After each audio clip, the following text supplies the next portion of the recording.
His name was Craig Robertson. We will not forget the death of Craig Robertson. We will not forgive the death of Craig Robertson. His memory shall live on, and he is a martyr of the struggle against the regime. Now, he's not quite, Killdozer guy. He's not quite on that tier. Killdozer was, he was like a full, unhinged Ron Swanson. Craig Robertson, he was just a boomer. He was a MAGA boomer. That's it. He was very normal. He's the kind of guy that you've met a million times. You know plenty of people like Craig Robertson, whether they're your uncle, your grandpa, your neighbor. He lived in Provo, Utah, which I'm trying to remember. No, it was Ogden that was home of John Browning. Anyway, he's a guy who lives out in Utah. Okay?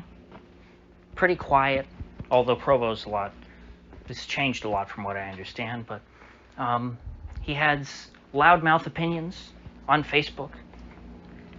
He says unkind things about the president and other politicians, about how he'd like to see them no longer alive. Let's put it that way. The kinds of things that you would hear about any politician if you were just sitting around at a local watering hole, and the topic of politics comes up in conversation. This is the way that boomers and normal people in general talk to their friends about politicians. But the FBI, the FBI doesn't like that. And when you say it on Facebook or anywhere on the internet, well, that's interstate communication. So the FBI can get involved. This is a federal issue, and you're making credible threats against members of our government. You're an insurrectionist, and you must pay with your life. Now, was Craig the next white supremacist domestic terrorist? Was he plotting to blow up a federal building in Oklahoma City? Funny thing about Oklahoma City. You know what? I'm not going to talk about it today, but let's just say the official narrative about Oklahoma City, not the whole truth. Let's just leave it at that. Anyway, was Craig Robertson planning to blow up a federal building? Was Craig Robertson,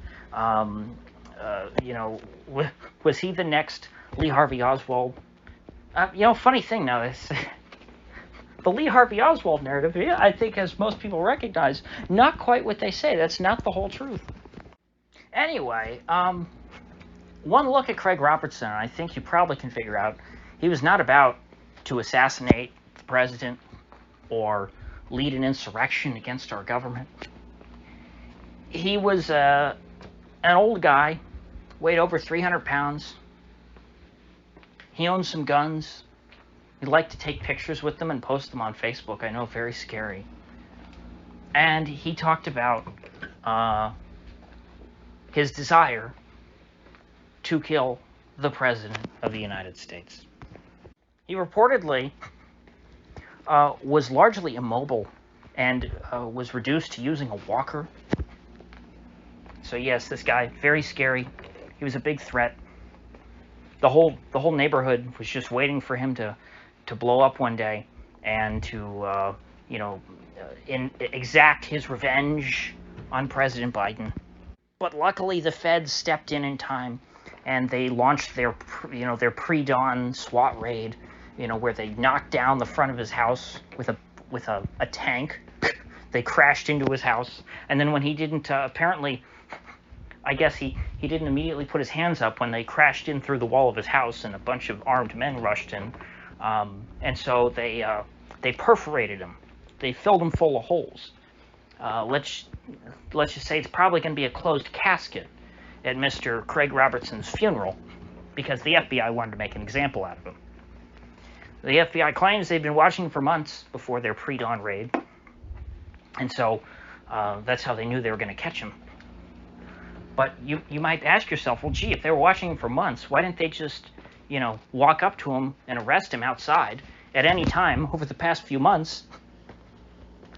uh, when he was, out in the open and not in his house, and not a threat and probably unarmed. Well, obviously, it's because the FBI likes to do these kinds of raids. They like to break into people's houses. They like to scare them and try and catch them defending themselves so that the FBI has an excuse to kill you and, of course, your dog. Now, if the FBI is listening, which apparently they care enough about what people say on social media to pay attention even to MAGA boomers like Craig Robertson, who are not a threat to anyone. So just because I think I'm not a threat to anyone doesn't mean they're not listening to me. So if there is an FBI handler who's assigned to listen to all my videos, one, I pity you because I'm not very good at this. I just like to express myself. Anyway, number 2. I have no intention of hurting anyone. I have no intention of doing anything. I'm not a very proactive person.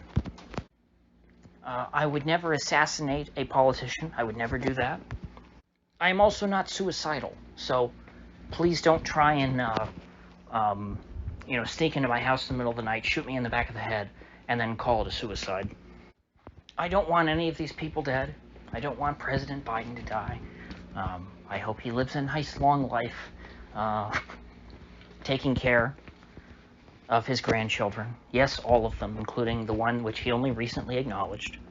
However, with that said, I could not have less respect for every single one of you.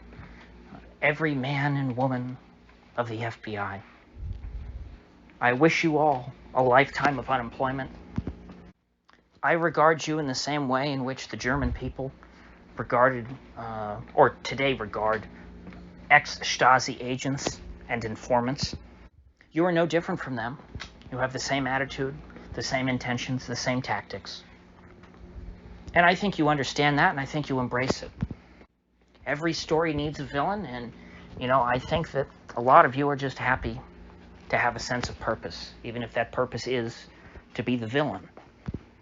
I don't think that a group of men, strap on a bunch of body armor and, load out like they're going to war, and then break into an old man's house, proceed to fill him full of lead. I don't think they do that, just because out of a sense of service to the country, or whatever bullshit you tell us about how you feel.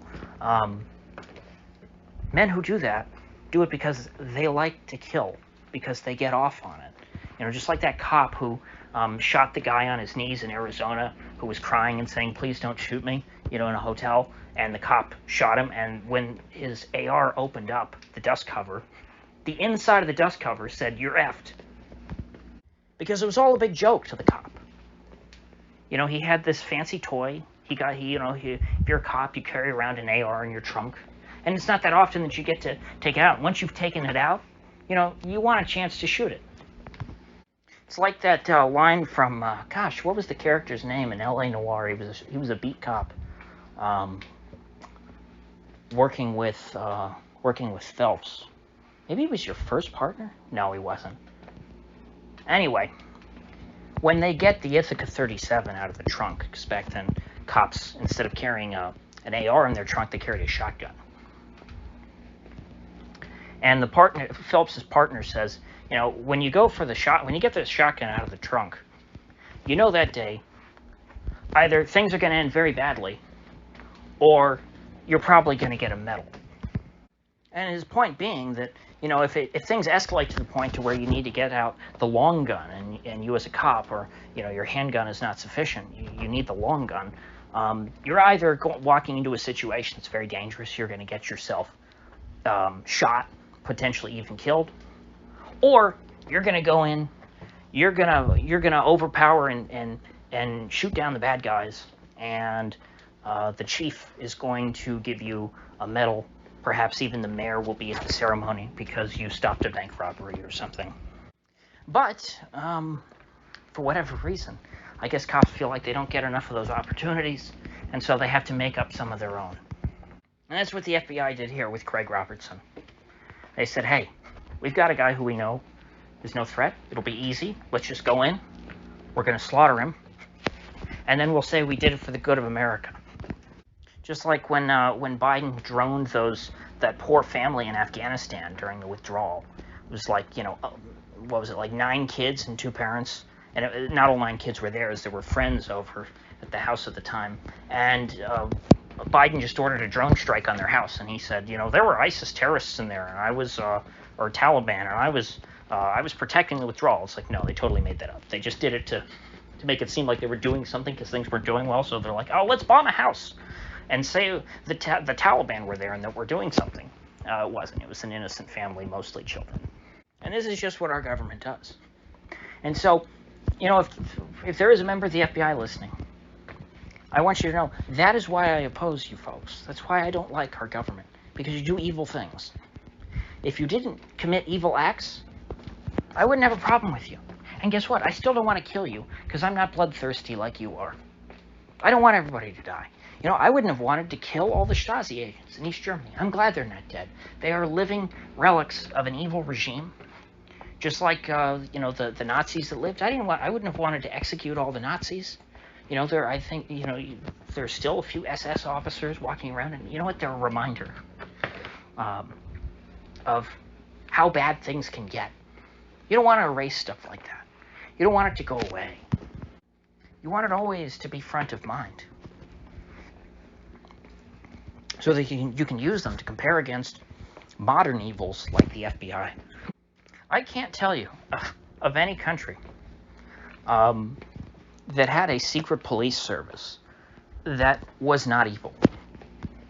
If you're a member of the secret police, in every case in history, your job has been to hunt down dissidents, torture, and kill them, or disappear them, which usually involves all 3 of those first 3 things, but it's off the record. Whether it's Argentina, Portugal, Nazi Germany, East Germany, the Soviet Union, China, or the United States. All very similar countries, if you think about it. In all those examples, the secret police force was evil. I don't think anybody goes back, certainly not, in America, and says, you know what, the NKVD, I mean, sure, there were a few bad apples, but, all in all, their mission was very important to protecting, the Soviet Union and the Russian people. And I have great respect for the rank and file of the NKVD. No, everyone accepts and understands, oh wait, they assassinated and tortured dissidents. That was their job. That was their whole purpose. And that's the purpose of the FBI now. It's the purpose of, frankly, probably a lot of our local police departments. I mean, like the Chicago PD.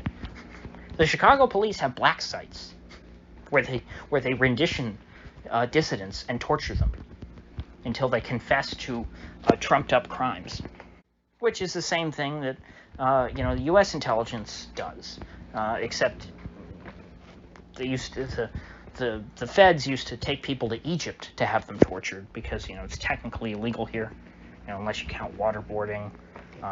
It's not torture, and then we can kind of get by. It's a gray area. But I think over in Egypt they were allowed to do the electroshock or the just cutting off appendages like fingers and whatnot, like the Viet Cong stuff. And so Craig Robertson, as a MAGA boomer, I think he didn't quite understand how serious the situation was, and so he didn't have enough fear. And so he was much too open about how he felt. He gave the FBI an inch, and they took a mile. He drew their attention, which was enough to justify killing him. I mean, I've seen it nonstop today. You just open Twitter and type in Craig Robertson, and there is no shortage of, just mainstream Democrat voters on Twitter celebrating his death. Yay! Another Trump supporter in the ground. And they're comparing him to Ashley Babbitt and saying, Ashley Babbitt, she was dead, yay. And Craig Ferguson, or Robertson, whatever his name is, he's dead, yay. We're going to kill more babies than ever, even though Roe v. Wade's been overturned, yay. Oh, and what are the online Trump supporters on Twitter talking about? They're talking about how Republicans are too pro-life, and that's why the Republicans might lose the 2024 election, because they're too pro-life, while the Democrats are literally out there celebrating death at every turn. celebrating the death of Trump supporters, the death of babies. And so we really need to back off on being pro-life, folks. You know, I say it every couple of weeks. But how do we get worse from here? I mean, how is this not the worst America's ever been? I know it can't be. This can't be the worst it's ever been. But, I mean, gee. I know it can get worse, but I don't want to think about that. Anyway, with that said, I will see you folks back here tomorrow. Oh, darn, I said it.